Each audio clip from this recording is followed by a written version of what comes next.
Vou explicar um pouquinho hoje como que funciona o procedimento judicial da ação de desapropriação.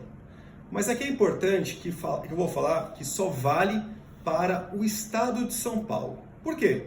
Por conta da súmula 30 do Tribunal de Justiça do Estado de São Paulo, que estabelece que, em ações de desapropriação, para que haja emissão na posse, obrigatoriamente o juiz deve nomear um perito judicial de confiança dele e, com base nesse trabalho inicial chamado laudo prévio, o poder público tem que depositar essa quantia para fins de emissão na posse. Isso só vale para o Estado de São Paulo por conta da súmula 30. Infelizmente, a grande maioria, quase a totalidade dos demais estados, não tem esse procedimento. Logo, por ser um procedimento específico, eu vou me limitar a contar como que são os casos no Estado de São Paulo. Então vamos lá. O poder público ofereceu para o proprietário o valor inicial, que é o valor da causa, de R$1 milhão.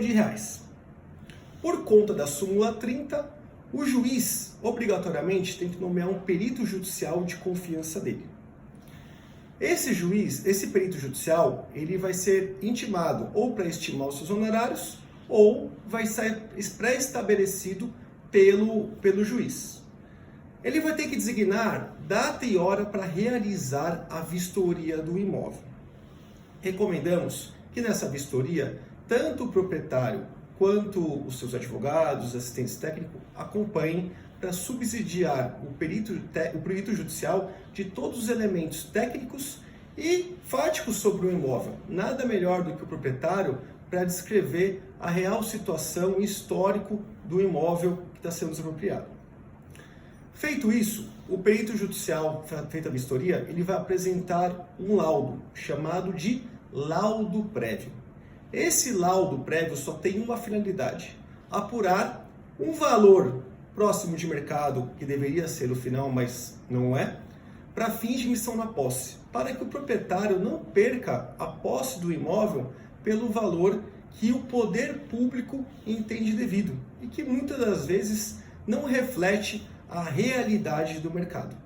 Então, no nosso exemplo, o poder público ofereceu R$1 milhão e o perito judicial apurou um valor de R$4 milhões, se no começo do processo o poder público quiser entrar na posse do imóvel para começar a obra pública que tem urgência e não esperar anos de processo, concordando ou não, ele tem que depositar 100% do valor do laudo prévio. No nosso exemplo, R$4 milhões. Depositado esse valor, infelizmente, a jurisprudência até pacífica nesse sentido, não tem o que fazer. O juiz vai deferir emissão na posse. Em contrapartida, o proprietário ele tem o direito de levantar, ou seja, receber até 80% dos R$4 milhões, mediante 3 requisitos. O primeiro deles, a matrícula imobiliária tem que estar em nome do proprietário, ou da pessoa que está pleiteando o levantamento. Então, se não tiver regular a matrícula, precisar lavrar o inventário, registrar uma escritura pública de venda e compra, um divórcio, você proprietário, na verdade, é um possuidor do imóvel, adquiriu direitos processórios, vai ter que regularizar por meio de um uso capião ou formalizar o documento de escritura pública, tem que cumprir esses requisitos. Então, apresentando a matrícula imobiliária é o primeiro deles. O segundo requisito é edital para conhecimentos de terceiros. É um requisito legal previsto no Decreto-Lei de 1941, que basta que a publicação seja feita no Diário de Justiça Eletrônica, e tem muitos ainda prefeituras, órgãos públicos que exigem a publicação em jornal local. Isso está sendo superado e está sendo bem limitado apenas ao Diário Oficial. Tá? E o último requisito, CND, ou seja, Certidão Negativa de Débitos Fiscais, de IPTU do imóvel, se for urbano, ou rural, se for ITR. Cumprido esses 3 requisitos, o proprietário pode pedir o levantamento de 80% da indenização, até 80%. Então, no nosso exemplo, vão ser levantados 80% dos R$4 milhões. Perfeito? Posteriormente, após a emissão na posse e o levantamento da indenização, o juiz vai determinar a intimação do perito judicial para apresentar o laudo definitivo. Em razão do laudo definitivo e a jurisprudência consolidada nesse sentido, que é sobre esse laudo que tanto o poder público quanto o proprietário vai poder apresentar impugnação técnica, apresentar quesitos a serem respondidos, nomear assistente técnico para apresentar parecer. Apresentados os quesitos e as impugnações das partes, o juiz determinará que o perito judicial, aquele que fez o mesmo laudo, que apurou em 4 milhões, responda às críticas das partes, que é chamado esclarecimentos. Nesses esclarecimentos, ele vai pontuar por que o poder público está certo, porque a impugnação do particular está errada, enfim, ele vai apontar, vai verificar cada laudo e vai poder eventualmente corrigir o seu laudo definitivo e falar, juiz, realmente, neste ponto aqui o poder público tem razão, neste outro ponto aqui o proprietário tem razão, neste ponto que as duas partes estão impugnando, eu mantenho o meu laudo. Ele vai apresentar ou os esclarecimentos, podendo retificar o trabalho técnico. Tá?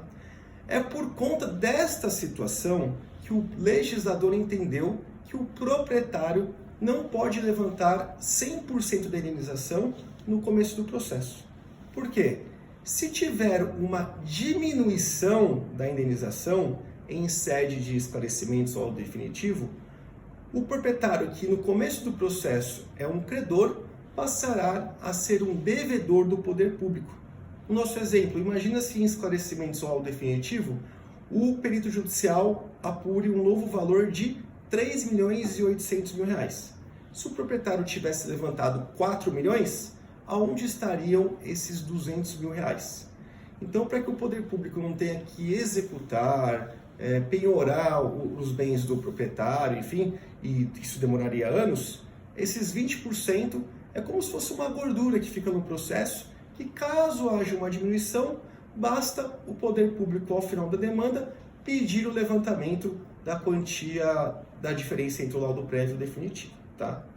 Ou o perito judicial pode manter, analisar todas as impugnações das partes e falar, juiz, eu analisei, porém eu ratifico o meu trabalho inicial. Ou, que é o grande prejuízo que pode acarretar ao proprietário. Se em laudo prévio ele fala que o valor é de 4 milhões e esse valor é depositado em dinheiro, mas em laudo definitivo ou esclarecimentos que depois é mantido em sentença no tribunal, ele corrige o valor para 6 milhões de reais, por exemplo, você concorda que vai ter depositado no processo apenas 4 milhões? Aonde estarão esses 2 milhões a mais? Se isso for fixado em sentença e posteriormente no tribunal, a depender do órgão público que está desapropriando o proprietário, vamos dar exemplo, prefeitura, estado, departamentos, se são órgãos públicos que pagam em precatório, esses 2 milhões de reais a mais, no nosso exemplo, serão pagos em precatórios, por força do artigo 100 da Constituição Federal, que determina que órgãos da administração pública direta pagam suas indenizações em títulos da dívida pública, que são os precatórios. Então você entende o prejuízo que pode ocasionar um processo correr à revelia e depois o proprietário, vou contratar um advogado, não gostei do primeiro laudo, não gostei da oferta. A depender da situação do processo, fica algo irreversível. Por quê? A depender do órgão público, mesmo que haja uma correção de laudo, o proprietário vai receber em precatório. E muitos órgãos públicos estão com atraso de 10, 15, 20, 30 anos. Agora imagina você esperar toda a demanda judicial acabar, formar um precatório para entrar na fila que está com atraso de 20 anos.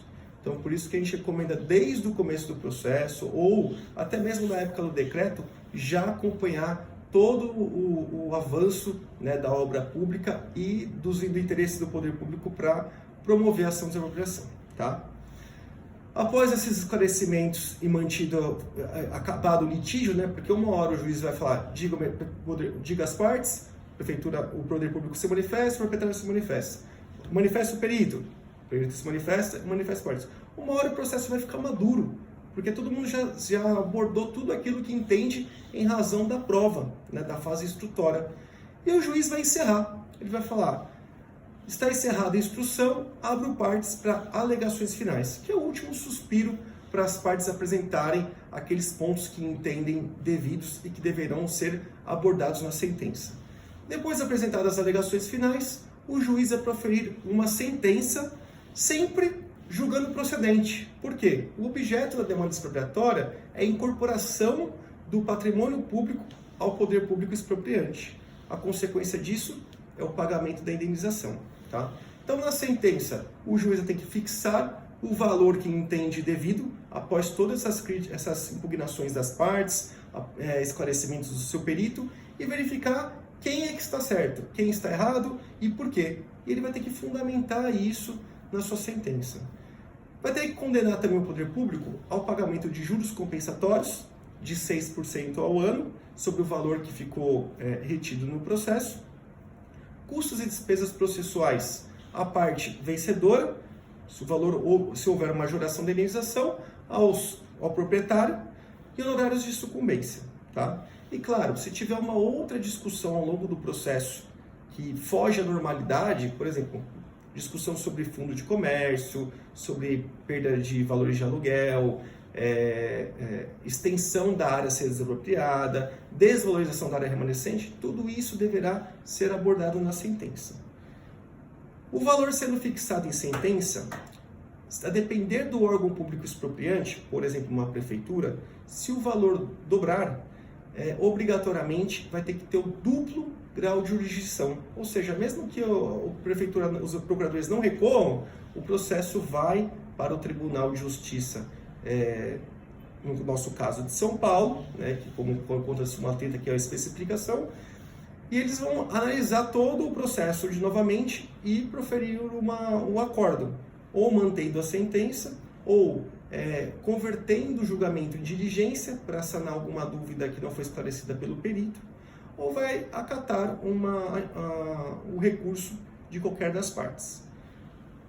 Após o acórdão, por se tratar de matéria de prova, né, que é a perícia judicial, que é um laudo judicial, essa discussão não vai para Brasília, por força da súmula 7 do Tribunal de Justiça de São Paulo. Então, a nossa última instância aqui na desapropriação é o nosso Tribunal de Justiça.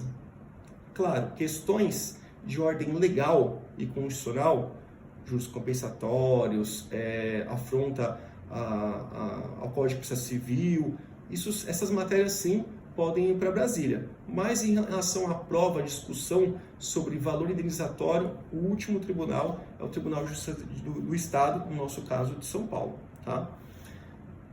Ultrapassada essa questão e transitado e julgado o acórdão, as partes, né, no caso o proprietário, poderá dar cumprimento de sentença deste acórdão. Neste cumprimento de sentença, ele vai executar exatamente o que está no título e pedir o levantamento dos valores que estão depositados no processo.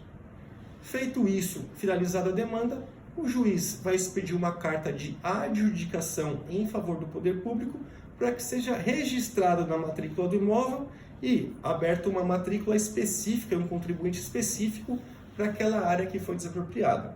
Recomendamos sempre também que na contestação, se a desapropriação for parcial, que aponte que os custos e o procedimento para a retificação da certidão de dados cadastrais da matrícula do imóvel seja de responsabilidade do poder público. Perfeito? Outros itens importantes que são aqui nós devemos abordar.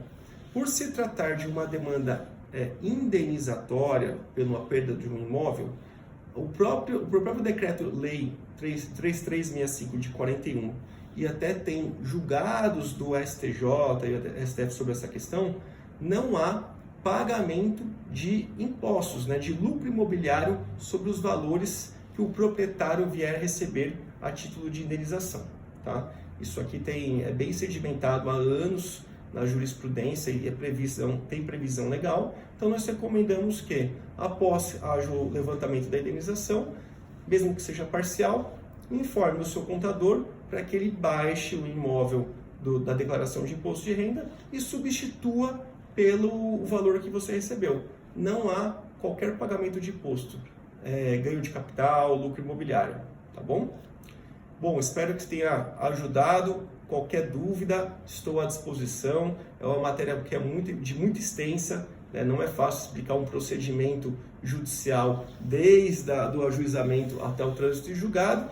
Claro que ficarão eventualmente dúvidas. Pode deixar aqui nos comentários ou me mandar nas minhas redes sociais, que será um prazer esclarecer suas dúvidas.